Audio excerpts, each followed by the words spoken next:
Hi ನಮಸ್ಕಾರ ಕಣ್ರಿ, ಎಲ್ಲರೂ ಹೇಗಿದ್ದೀರಾ? ಎಲ್ಲರೂ ಚೆನ್ನಾಗಿದ್ದೀರಾ ಅಂದ್ಕೊಂಡಿದ್ದೀನಿ. Welcome back to my YouTube channel. Hi, ಇವತ್ತು ಬೆಳಗ್ಗೆನೇ ದರ್ಶನ ಆಯಿತು. ಸೊ ರಿಟರ್ನು ರೂಮಿಗೆ ಬಂದು ಎಲ್ಲ ಅಡುಗೆ ಮಾಡಿಕೊಂಡು ಊಟ ಎಲ್ಲ ಮಾಡ್ಕೊಂಡು ಸಂಜೆ ಮೇಲ್ಗಡೆ ಒಂದು 4 ಗಂಟೆಗೇನೋ ಕೈಕಟ್ಟನೋ ದೇವಸ್ಥಾನಕ್ಕೆ ಹೋಗೋಣ ಅಂತ ರೆಡಿಯಾಗಿ ಕೈಕಟ್ಟನೋ ದೇವಸ್ಥಾನಕ್ಕೆ ಹೋಗ್ತಾ ಇದ್ದೀವಿ. ಸೊ ಸಖತ್ತಾಗಿ ರಶ್ ಇತ್ತು ಇಲ್ಲೂ ಕೂಡ, ಯಾಕಂದರೆ ಆಷಾಢ ಏಕಾದಶಿ ಕೂಡ ಬಂತಲ್ವ. ಸೊ ಅದಕ್ಕೆ ಇಲ್ಲೂ ಕೂಡ ಸಖತ್ತಾಗಿ ರಶ್ ಇತ್ತು. ಆದರೂ ಬೇಗ ಹೋಗಿದ್ವಿ. ಆದರೂ ಲೈನಲ್ಲಿ ಅದೇನು ತಪ್ಪಿರಲಿಲ್ಲ. ಲೈನಲ್ಲಿ ನಿಂತ್ಕೊಂಡು ಎಲ್ಲ ನೋಡ್ಕೊಂಬರೋಣ ಅಂತ. ಈ ಕೈಕಟ್ಟು ಒಂದು ದೇವಸ್ಥಾನದ ವಿಶೇಷ ಏನಪ್ಪ ಅಂದರೆ, ಇಲ್ಲಿ 500,000ಕ್ಕಿಂತ ಹೆಚ್ಚು ದೇವರ ವಿಗ್ರಹಗಳು, ಹಾಗೆ ನಮ್ಮ ಭಾರತದ ಫ್ರೀಡಮ್ ಫೈಟರ್ಸು, ಅನೇಕ ಸ್ಮಾರಕಗಳ ಒಂದು ಮೂರ್ತಿಗಳನ್ನು ಈ ಒಂದು ಕೈಕಟ್ಟು ಅನ್ನೋ ದೇವಸ್ಥಾನದಲ್ಲಿ ಇಟ್ಟಿದ್ದಾರೆ. ನಮಗೆ ನೋಡೋದಕ್ಕೆ ಸಿಗುತ್ತೆ. ಸೊ ಫ್ರಂಟಲ್ಲಿ ನೋಡಿ, ನಾವು ಆವಾಗಲೇ ನೋಡಿದ್ವಲ್ಲ, ಅದು ಫ್ರಂಟು. ಇಲ್ಲಿಂದ ಫಸ್ಟು ಹೋಗ್ತೀವಿ ಒಳಗಡೆ. ಇಲ್ಲಿ ಸುಮಾರು ಒಂದು ಆದಿವಾಸದಿಂದ ಹಿಡಿದು ಆಗಿನ ಕಾಲದ ಮೊದಲನೆಯಿಂದ ಹೇಗೆ ಸೃಷ್ಟಿ ಆಯಿತು ನಮ್ಮ ಒಂದು ಮನುಷ್ಯನ ಪೀಳಿಗೆ, ಹಾಗೆ ಹಲವಾರು ತ್ರೇತಾಯುಗ ಆಗಿರ್ಬೋದು, ದ್ವಾಪರ ಯುಗ ಆಗಿರಬಹುದು, ಮತ್ತು ಋಷಿಮುನಿಗಳು, ಸಪ್ತ ಋಷಿಮುನಿಗಳು, ಹಾಗೆ ಹಲವಾರು ವಿಗ್ರಹಗಳು ಇಲ್ಲಿ ಫಸ್ಟಿಗೆ ನಮಗೆ ನೋಡೋಕ್ಕೆ ಸಿಗುತ್ತೆ. ಹಾಗೆ ಅದ್ರ ಮೇಲೆ ಅವರ ಹೆಸರೇನು, ಅವರ ಒಂದು ಯಾವ ಒಂದರಲ್ಲಿ ಫೇಮಸ್ ಆಗಿದ್ದಾರೆ ಅನ್ನೋದು ಕೂಡ ಅಲ್ಲಿ ಮೇಲೆ ಬರೆದಿರ್ತಾರೆ ನೋಡಿ. ಇಲ್ಲಿ ಫ್ರೀಡಮ್ ಫೈಟರ್ಸ್ ಆಗಿರ್ಬೋದು, ಹಾಗೆ ಇಲ್ಲಿ ಹಲವಾರು ವಿಗ್ರಹಗಳು ನೋಡೋಕ್ಕೆ ಸಿಗುತ್ತೆ. ನೋಡ್ತಾ ಹೋಗ್ತಾ ಇದ್ದರೆ ಹಾಗೆ ಕಳೆದೋಗ್ಬಿಡ್ತೀವಿ. ಸೊ ಫೈನಲಿ ಈಗ ಒಂದು ಸ್ಟೆಪ್ಪು ಹೊರಗಡೆ ಬಂದ್ವಿ. ಇದು ಕೈಕಟ್ಟು ಅನ್ನೋದು ಹೇಗಿದೆ ಅಂದರೆ, ಈಗ ಫಸ್ಟ್ ನಾವು ಎಂಟ್ರೆನ್ಸ್ ತೊಗೋತೀವಲ್ವ, ಅಲ್ಲಿಂದ ಎಕ್ಸಿಟ್ ಆಗೋ ತನಕನೂ ಸುತ್ತು ಸುತ್ತು ಸುತ್ತು ಸುತ್ತು ಸೊ ಗುಹೆಯಿಂದ ಒಳಗಡೆ ಹೋಗಿ ಅಲ್ಲೆಲ್ಲ ಸುಮಾರು ಸುತ್ತುಗಳಿದೆ. ಅದೆಲ್ಲ ಮುಗಿಸ್ಕೊಳ್ಳೋ ತನಕನೂ ನಮಗೆ ಮಧ್ಯೆ ಎಲ್ಲೂ ಎಕ್ಸಿಟ್ ಆಗೋ ಒಂದು ಜಾಗ ಇಲ್ಲ. ಎಕ್ಸಿಟ್ ಆಗೋದಂದರೆ ಫೈನಲ್ಗೆ ಎಕ್ಸಿಟ್ ಆಗೋದು. ಸೊ ಈಗ ಮೊಸಳೆ ಬಾಯಲ್ಲಿ ಹೋಗ್ತಾ ಇದೆ ನೋಡಿ. ತುಂಬ ಚೆನ್ನಾಗಿದೆ. ಇಲ್ಲೂ ಕೂಡ ವಿಗ್ರಹಗಳಿದೆ ನೋಡಿ. ಇಲ್ಲಿ ಈಗ ನೆಕ್ಸ್ಟ್ ಅದು ಅಷ್ಟೇ ಇರೋದು. ಅಲ್ಲಿಂದ ನಾವು ನೆಕ್ಸ್ಟ್ ಈಗ ಅದು ಮುಗೀತು. ಈಗ ನೆಕ್ಸ್ಟ್ ಈ ಕಡೆಯಿಂದ ಹೋಗ್ತಾ ಇದ್ದೀವಿ. ಈಗ ನಾವು ಮೀನಿನ ಬಾಯಲ್ಲಿ ಹೋಗ್ತಾ ಇದ್ದೀವಿ ನೋಡಿ. ಇದು ಮೀನಿನ ಬಾಯಲ್ಲಿ ಹೋಗೋಕ್ಕಿಂತ ಮುಂಚೆ ಫಸ್ಟು ನಾವೆಲ್ಲ ಒಂದು ಫೋಟೋ ತೆಗೆಸ್ಕೊಳ್ಳೋಣ ಅಂತ ಎಲ್ಲರಿಗೂ ವೆಯ್ಟ್ ಮಾಡಿ ಫೋಟೋ ಎಲ್ಲ ತೆಗೆಸ್ಕೊಂಡು ಈಗ ಮೀನಿನ ಬಾಯಿಗೆ ಹೋಗ್ತಾ ಇದ್ದೀವಿ. ಭಯ ಆಗ್ತಾ ಇದೆ ಕಣ್ರಿ, ಯಾಕಂದರೆ ಕೆಳಗಡೆ ಇಳಿಬೇಕಾದ್ರೆ ಗೋಡೆ ಥರ ಇದೆ, ಹೆದರಿಕೆ ಆಗುತ್ತೆ.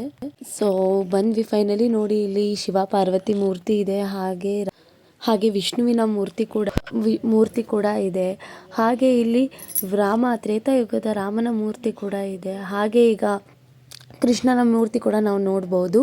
ಹಾಗೆ ನೆಕ್ಸ್ಟು ವೆಂಕಟೇಶ್ವರ ಸ್ವಾಮಿಯವರ ಮೂರ್ತಿ, ಹಾಗೆ ಸಮುದ್ರ ಮಂಥನ ನೋಡಿ. ಅಲ್ಲಿ ಮಹಾವಿಷ್ಣು ಮೋಹಿನಿ ಅವತಾರವನ್ನು ತಾಳಿ ನಿಂತಿದ್ದಾರೆ ಅಮೃತನ ಹಿಡ್ಕೊಂಡು. ಸೊ ಈ ಒಂದು ಸಮುದ್ರ ಮಂಥನದ ಒಂದು ಸ್ಟ್ಯಾಚುನ ಇಟ್ಟಿದ್ದಾರೆ. ಹಾಗೆ ಈಗ ರಾಮ ಅಯೋಧ್ಯೆನ ಬಿಟ್ಟು ಹೋಗುವಂಥ ಒಂದು ಸ್ಟ್ಯಾಚುಗಳನ್ನು ಇಟ್ಟಿದ್ದಾರೆ, ಪಾಂಡುರಂಗದ್ದು. ಹಾಗೆ ಇದು ಬ್ರಹ್ಮನ ಸ್ಟ್ಯಾಚು, ಹಾಗೆ ಮಹಿಷಾಸುರ ಮರ್ದಿನಿ ಮೂರ್ತಿ ಆಗಿರ್ಬೋದು. ಹಾಗೆ ಇಲ್ಲಿ ನೋಡಿ ಸುಮಾರು ಹೀಗೆ ನೋಡ್ತಾ ಹೋಗ್ತಾ ಇದ್ರೆ ಹಾಗೆ ಕಳೆದೋಗ್ಬಿಡ್ತೀವಿ, ಅಷ್ಟು ಒಳ್ಳೆಯ ಮೂರ್ತಿಗಳೆಲ್ಲ ಇಟ್ಟಿದ್ದಾರೆ. ಈಗ ನೋಡಿ ಫೈನಲಿ ನಾವು ಇಲ್ಲಿ ಬಂದ್ವಿ. ಫ್ರಂಟಲ್ಲಿ ಏನು ವಿಗ್ರಹನ ನೋಡಿದ್ವೋ ಮೇಲ್ಗಡೆ, ಸೊ ಅಲ್ಲಿಗೆ ಬಂದಿದ್ದೀವಿ. ಎಲ್ಲಿ ಹೋಗಿ ಎಲ್ಲಿ ಬರ್ತೀವಿ ಅನ್ನೋದೇ ಗೊತ್ತಾಗಲ್ಲ. ಈಗ ನಾವು ಎಲ್ಲಿ ಹೋಗ್ತಾ ಇದ್ದೀವಿ ನೆಕ್ಸ್ಟ್ ಅಂದರೆ, ಅಲ್ಲಿ ನಿಮಗೆ ಗರುಡ ಕಾಣ್ತಾ ಇದಲ್ವಾ, ಸೊ ಅದ್ರ ಹೊಟ್ಟೆ ಒಳಗೆ ಹೋಗ್ತಾ ಇದ್ದೀವಿ ನಾವು. ಬನ್ನಿ ಹೋಗೋಣ. ಅವಾಗ ಗುಹೆ ಥರ ಇದೆಯಪ್ಪ. ಇಲ್ಲೂ ಕೂಡ ಮೆಟ್ಲುಗಳಿದೆ. ಸೊ ನಿಧಾನ ಇಳಿಬೇಕು ಮೆಟ್ಲು. ಬಂದ್ವಿ ಫೈನಲಿ. ನೋಡಿ ಇಲ್ಲಿ ವಿಷ್ಣುವಿನ ನೋಡಿ, ಫಸ್ಟ್ ನಾವು ಅಲ್ಲಿ ಹೋಗಿದ್ವಲ್ಲ, ಅಲ್ಲಿ ಅದು ಕಾಣ್ತಾ ಇದೆ ಅಲ್ವಾ, ಅದು ನಾವು ಫಸ್ಟ್ ಹೋಗಿ ಬಂದಿದ್ದು. ಈಗ ವಿಷ್ಣುವಿನ ದಶಾವತಾರ ನೋಡಿ. ಇಲ್ಲಿ ನರಸಿಂಹ ಅವತಾರ, ಹಾಗೆ ವಿಷ್ಣುವಿನ ಅವತಾರ, ಹಾಗೆ ಇದು ವಾಮನ ಅವತಾರ, ಹಾಗೆ ಇದು ಪರಶುರಾಮನ ಅವತಾರ, ಹಾಗೆ ಇದು ವಿಷ್ಣುವಿನ ಅವತಾರ, ಮತ್ತು ಈಗ ಇದು ರಾಮನ ಅವತಾರ, ಹಾಗೆ ಇದು ಕೃಷ್ಣನ ಅವತಾರ, ಇದು ವಿಠ್ಠಲ ನಮ್ಮ ಪಾಂಡುರಂಗ ಇಲ್ಲೇ ಬಂದಿದ್ದೇವಲ್ಲ, ಇದು ಪಾಂಡುರಂಗನ ಅವತಾರ. ಹಾಗೆ ಇದು ಫೈನಲ್ ದಶಾವತಾರ ಕಲ್ಕಿ ಅವತಾರ. ಸೊ ಈಗ ಮುಗೀತು ಈ ಅವತಾರಗಳನ್ನು ನೋಡಿ. ಈಗ ನೆಕ್ಸ್ಟ್ ಕೆಳಗಡೆ ಹೋಗೋಣ. ಇಲ್ಲಿ ನೋಡಿ ಫ್ರೀಡಮ್ ಫೈಟರ್ಸಿಂದ ಒಂದು ಏನದು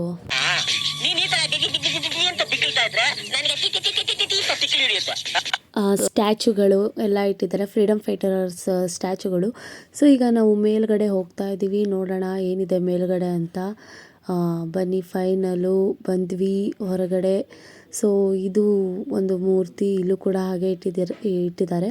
ಸೊ ಈಗ ಫೈನಲಿ ಇಲ್ಲಿಂದ ಒಂದು ಸ್ವಲ್ಪ ನೋಡಿಕೊಂಡು ಆಮೇಲೆ ಕೆಳಗಡೆ ಇಳಿದ್ರೆ ಆಯಿತು. ಸೊ ಇಲ್ಲೂ ಕೂಡ ಸೇಮ್ ಅದೇ ಅದೇ ಥರ ವಿಗ್ರಹಗಳಿದೆ. ಆಗಿನ ಕಾಲದ ಜನರ ಒಂದು ವ್ಯವಹಾರ ಹೇಗಿತ್ತು, ಆಗಿನ ಕಾಲದ ಜನರ ಒಂದು ಮನಸ್ಥಿತಿ ಹೇಗಿತ್ತು ಅನ್ನೋದ್ರ ಬಗ್ಗೆ ಅದನ್ನು ಬರೆದು ಅಲ್ಲಿ ಆ ವಿಗ್ರಹಗಳನ್ನು ತೋರಿಸಿದ್ದಾರೆ. ಅದರದ ಒಂದು ಕಥೆಗಳನ್ನು ಬರೆದಿದ್ದಾರೆ ಅಲ್ಲಿ.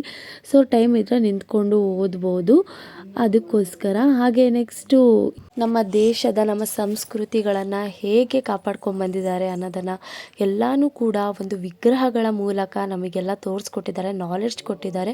ಸೊ ಗುಡ್, ಚೆನ್ನಾಗಿತ್ತು, ಎಲ್ಲ ತಿಳ್ಕೊಳ್ಳೋ ಅಂಥದ್ದಿತ್ತು ಇಲ್ಲಿ ಕೂಡ.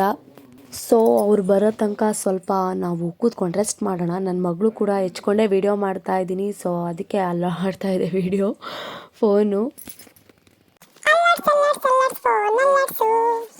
ಸೊ ರೆಸ್ಟ್ ಮಾಡ್ತಾ ಇದ್ದೀವಿ. ಎಲ್ಲ ಬಂದರು, ಕೂತ್ಕೊಂಡ್ರು.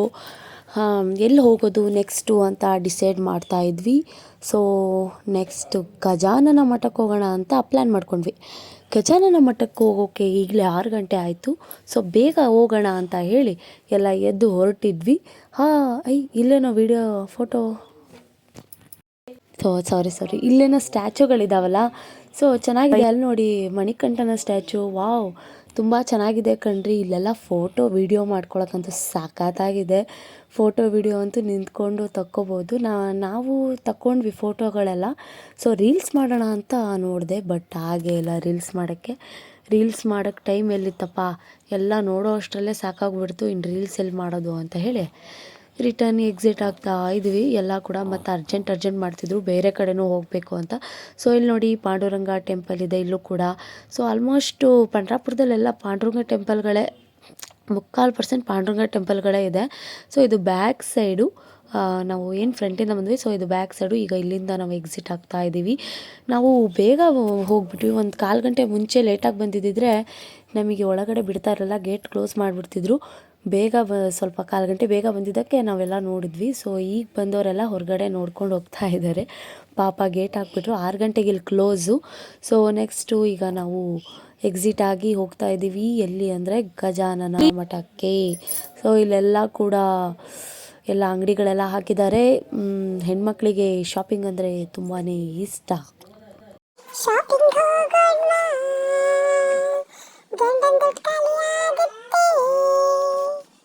ಸೊ ಈಗಲೇ ಶಾಪಿಂಗ್ ಮಾಡೋದು ಬೇಡ, ನಮ್ಮ ಪಂಡ್ರಾಪುರದ ದೇವಸ್ಥಾನದ ಹತ್ರ ಶಾಪಿಂಗ್ ಮಾಡೋಣ, ಇನ್ನೂ ಟೈಮ್ ಇದೆ ಅಂತ ಹೇಳಿ. ಸೊ ಇದು ದೇವಸ್ಥಾನಕ್ಕೆ ಲೇಟ್ ಆಗಿತ್ತು ಅಂತ ಬೇಗ ಬಂದ್ವಿ. ಸೊ ಇಲ್ಲಿ ನೋಡಿ ಇದೆ ಗಜಾನನ ಮಠ, ಚೆನ್ನಾಗಿದೆ ಅಲ್ವಾ. ಸೊ ಫುಲ್ಲು ವೈಟ್ ತುಂಬ ಚೆನ್ನಾಗಿದೆ ದೇವಸ್ಥಾನ. ಏನೋ ತಂಪು ಅನ್ನಿಸ್ತಾ ಇದೆ ಕಣ್ರಿ ಇಲ್ಲಿ ಬಂದಾಗಿಂದ. ಹೊರಗಡೆ ಮಧ್ಯಾಹ್ನ ಎಷ್ಟು ಬಿಸಿಲಿರುತ್ತೋ ಅಷ್ಟೇ ತಂಪಿದೆ ನೋಡಿ. ಸೊ ಸಖತ್ತಾಗಿದೆ ದೇವಸ್ಥಾನ ಅಂತೂ, ಸೂಪರಾಗಿದೆ. ಒಳಗಡೆ ಎಲ್ಲ ಹೇಗಿದೆ ಅಂತ ವಿಡಿಯೋ ಮಾಡೋಕ್ಕೆ ಬಿಡ್ತಾರಲ್ಲೋ ಕೇಳೋಣ. ಸೊ ನೋಡಿ ಇದೇ ದೇವಸ್ಥಾನ ಅಮೃತಶಿಲೆಯಲ್ಲಿ ಮಾಡಿದ್ದಾರೆ ಅನಿಸುತ್ತೆ, ತುಂಬ ಚೆನ್ನಾಗಿ ತಂಪಾಗಿದೆ. ಸೊ ಇಲ್ಲಿಂದ ದೇವಸ್ಥಾನದ ಎಂಟ್ರೆನ್ಸಿಗೆ ಹೋಗ್ತಾ ಇದ್ದೀವಿ. ಸೊ ನಾವು ಹೋಗೋಷ್ಟರಲ್ಲಿ ಪೂಜೆ ಸ್ಟಾರ್ಟ್ ಆಗಿತ್ತು, ಮಹಾಮಂಗಳಾರತಿ ಆಗ್ತಿತ್ತು. ಸೊ ಹೊರಗಡೆನೇ ನಿಂತ್ಕೊಂಡು ನಮಸ್ಕಾರ ಮಾಡಿದ್ವಿ. ಮಹಾಮಂಗಳಾರತಿ ಆದಮೇಲೆ ಒಳಗಡೆ ಬಿಡ್ತಾರೆ. ಸೊ ಆಗೋ ತನಕ ಸ್ವಲ್ಪ ನಿಂತ್ಕೊಂಡಿದ್ವಿ. ಸೊ ಆಯಿತು ಮಹಾಮಂಗಳಾರತಿ. ಸೊ ಇಲ್ಲಿ ನೋಡಿ ಎಲ್ಲ ಫೋಟೋ ಎಲ್ಲ ತೆಗೆಸ್ಕೊತಾ ಇದ್ದಾರೆ. ಚೆನ್ನಾಗಿದೆ ಎಲ್ಲ. ಸುತ್ತಲೂ ಕ್ಲೀನು, ಗಾರ್ಡನು, ಮೇಂಟೆನೆನ್ಸು ಎಲ್ಲ ತುಂಬ ಚೆನ್ನಾಗಿ ಮಾಡಿದ್ದಾರೆ. ಕ್ಲೀನು ಅಷ್ಟೇ ಕ್ಲೀನಾಗಿದೆ ಎಲ್ಲ ಕಡೆನೂ. ತುಂಬ ಚೆನ್ನಾಗಿ ಒಂದು ಗಾರ್ಡನ್ ಕೂಡ ಹಾಗೆ ಅಷ್ಟೇ ಮೇಂಟೈನ್ ಮಾಡಿದ್ದಾರೆ. ಸೊ ಬನ್ನಿ ಒಳಗಡೆ ಹೋಗೋಣ. ವಾವ್, ಚೆನ್ನಾಗಿದೆ ದೇವಸ್ಥಾನ. ವಾವ್, ಮೇಲ್ಗಡೆ ನೋಡ್ರಿ ಎಷ್ಟು ಸಖತ್ತಾಗಿದೆ ಅಲ್ಲ ಡಿಸೈನು. ಸೊ ವಿಡಿಯೋ ಮಾಡೋಣ ಅಂದ್ಕೊಂಡೆ, ಅಯ್ಯೋ ವಿಡಿಯೋ ಮಾಡೋಕ್ಕೆ ಬಿಟ್ಟಿಲ್ಲ. ಅರ್ಧಕ್ಕೆ ಸ್ಟಾಪ್ ಮಾಡಿಸ್ಬಿಟ್ರು. ಫೋಟೋಗ್ರಫಿ ಅಲೋ ಇಲ್ಲ ಅಂತ. ಸೊ ಸ್ಟಾಪ್ ಮಾಡಿದ್ರು. ಅದಕ್ಕೆ ಹೊರಗಡೆನಾದರೂ ವಿಡಿಯೋ ಮಾಡ್ಕೊಳ್ಳೋಣ ಅಂತ ಹೊರಗಡೆಯಿಂದ ವಿಡಿಯೋ ಮಾಡ್ತಾ ಇದ್ದೀನಿ. ನೋಡಿ ಚೆನ್ನಾಗಿದೆ ಅಲ್ವಾ. ಸೊ ನೆಕ್ಸ್ಟ್ ಈಗ ಬೇರೆ ಅಲ್ಲೇ ಪಕ್ಕದಲ್ಲಿ ರಾಮ ಮಂದಿರ ದೇವಸ್ಥಾನ ಇದೆ ನೋಡಿ, ಇದೆ ರಾಮ ಮಂದಿರ ದೇವಸ್ಥಾನ. ಸೊ ಇಲ್ಲೂ ಕೂಡ ವಿಡಿಯೋ ಮಾಡೋಕ್ಕೆ ಬಿಟ್ಟಿಲ್ಲ, ಅರ್ಧ ಮಾಡ್ಕೊಬಂದೆ. ಇದು ನೋಡಿ ನಮ್ಮ ಒಂದು ರಾಧಾಕೃಷ್ಣ ಫೋಟೋ. ಹಾಗೆ ಇಲ್ಲೂ ಕೂಡ ನಾವು ಫೋಟೋಗಳನ್ನು ತೆಗೆಸ್ಕೊಂಡ್ವಿ. ಎಲ್ಲರೂ ಫೋಟೋಗಳನ್ನೆಲ್ಲ ತೆಗೆಸ್ಕೊಂಡು ನೆಕ್ಸ್ಟು ಪಾನಿಪುರಿ ತಿನ್ನೋಕ್ಕೆ ಹೋಗೋಣ ಅಂತ ಹೋದ್ವಿ. ಆ್ಯಕ್ಚುಲಿ ಇದೇ ಮಾಡಿದ್ದು ದೊಡ್ಡ ತಪ್ಪು ನಾವು. ಎಂಥ ವರ್ಸ್ಟು ಪಾನಿಪುರಿ ಅಂದರೆ ತಿನ್ನೋಣ ಅಂತ ಆಸೆ, ಬಟ್ ಬಾಯಿ ಚುಮು ಅಂತಿರತ್ತಂತ ಹೋಗ್ವಿ. ತುಂಬ ವರ್ಸ್ಟು, ಒಳ್ಳೆ ಕಲ್ಗಚ್ಚಿ ಇದ್ದಂಗಿತ್ತು. ಅನ್ನ ಸಾಂಬಾರೆಲ್ಲ ಮಿಕ್ಸ್ ಮಾಡಿ ಕೊಟ್ಟಂಗಿತ್ತು.